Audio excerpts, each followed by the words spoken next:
C'est un épisode intime et historique qu'il nous est donné de vivre dans Le démon d'Anna, les retrouvailles bouleversantes d'un maître et de son élève, Martin Heidegger, joué par Didier Flamand, et Hannah Arendt, Elsa Zilberstein, lui engagé dans le national-socialisme et elle qui passa sa vie à pourfendre les totalitarismes. Je suis pas revenue pour tricher comme autrefois, Martin. J'ai plus de 18 ans, ni même 20, mais plus de 30. Je suis plus ton élève, c'est fini. Je suis plus la petite fille qui t'écoutait sagement, béate d'admiration, les genoux serrés. Tu dis que tu t'es intéressée à moi en tant qu'intellectuelle, mais c'est faux. Pour toi, j'étais tout juste une enfant qui sait tout juste compter jusqu'à 3.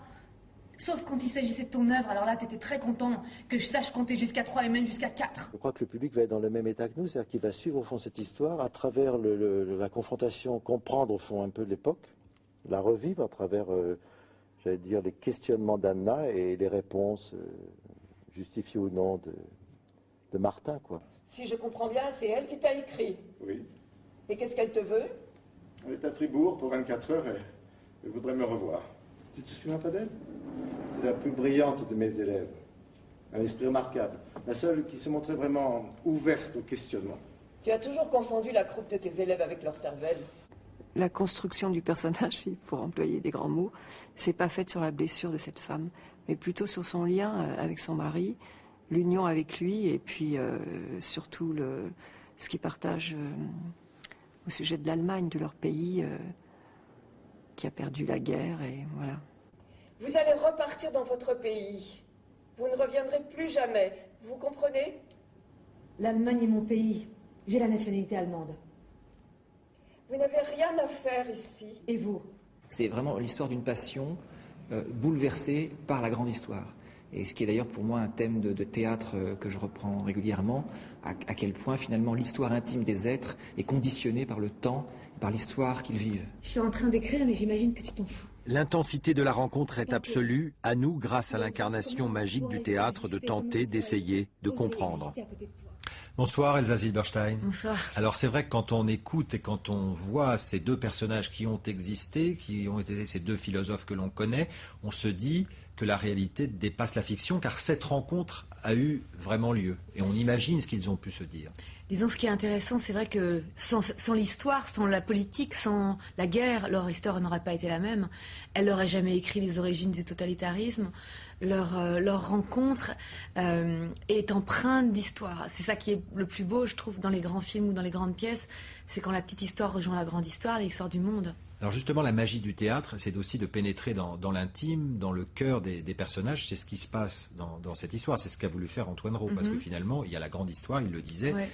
Et puis, il y a les sentiments qu'ils ont l'un pour l'autre. En fait, ce qui est intéressant, c'est que c'est deux philosophes qui s'affrontent. En même temps, c'est un homme et une femme qui s'aiment et qui se sont aimés. Il est tombé amoureux d'Anna quand elle avait 18 ans, c'était son élève. Ils se retrouvent 20 ans après. Et voilà, ce qui est intéressant, c'est comment on peut encore aimer un homme qui a fait ce qu'il a fait? Est-ce que la raison et les sentiments, est-ce que l'amour et la raison sont liés? Comment on peut passer au-dessus de certaines choses? Ça, c'est vraiment un thème passionnant. Et je trouve qu'aujourd'hui, dans un monde où on est très angoissé par ce qui nous entoure, par la réalité du monde, par l'économie, par la crise, je trouve qu'il y a un vrai retour, une envie de philosopher sur la raison qui fait que les êtres sont sur cette terre, la raison pour laquelle on est là, et c'est une pièce avec une profondeur extraordinaire. On est loin de tout manichéisme, toute opposition entre le bien ou le mal. On le sait, ce qu'est le bien et ce qu'est le mal, mais là, ce qui est intéressant, c'est de savoir ce qu'il y a dans le cœur des êtres, également dans la femme, par exemple, de Martin Heidegger, qui, elle, est restée national-socialiste jusqu'à la fin. Oui, elle a épousé les doctrines du parti, enfin, elle a eu sa carte du parti nazi jusqu'à la fin. Mais si, il y a eu quand même une question sur le mal, c'est-à-dire que c'est aussi la limite qui fait que à quel moment les êtres basculent. Bon, évidemment, là, il a tenu des discours antisémites, il a offert ses services aux nazis, donc il n'y a pas de doute là-dessus. Mais c'est vrai que c'est très intéressant de voir une période de guerre comme celle-ci, comment les gens se comportent. Et au-delà de la pièce, c'est un thème vraiment universel. Et puis, c'est un homme et une femme qui se rencontrent et deux grands philosophes qui vont s'affronter. Et mon personnage, c'est vrai qu'il a quitté une jeune fille de 18 ans, il retrouve une fille beaucoup plus sûre d'elle, une femme beaucoup plus sûre d'elle, qui est en train d'écrire, qui a un point de vue sur le monde, qui a un regard original, qui est une femme forte, qui s'est construite, qui a vécu des choses dures, et c'est extraordinaire à jouer. C'est un personnage difficile à travailler, j'imagine, Elsa Zilberstein, parce qu'il y a à la fois l'idée qu'on se fait des choses, et puis au moment où vous jouez, il y a les sentiments pour Martin Heidegger, donc vous êtes toujours sur le fil. C'est ça qui est intéressant, c'est l'ambiguïté des êtres. Qu'est-ce qui fait qu'elle a envie de le revoir? Elle va en Allemagne faire un inventaire des biens juifs, de ce qui a été détruit pendant la guerre, et elle revoit cet homme qu'elle déteste, qu'elle aborde, qu'elle n'a pas envie de revoir, et en fait elle est absolument attirée. Elle a envie de lui régler son compte, en fait, elle lui règle son compte. Très, très brièvement sur les personnages que vous interprétez, que ce soit au cinéma ou au théâtre, c'est toujours des personnages de femmes extrêmement fortes, extrêmement fragiles aussi. Vous allez directement vers cela volontairement ou c'est la chance qui vous sourit? J'ai eu la chance qu'on me propose des beaux rôles, mais c'est vrai que c'est les personnages les plus intéressants. Mais dans la vie, on n'est pas loin de ça. Ça n'existe pas, les gens qui ont une couleur. Donc on est toujours mu par des émotions et par des troubles. On est ambigu.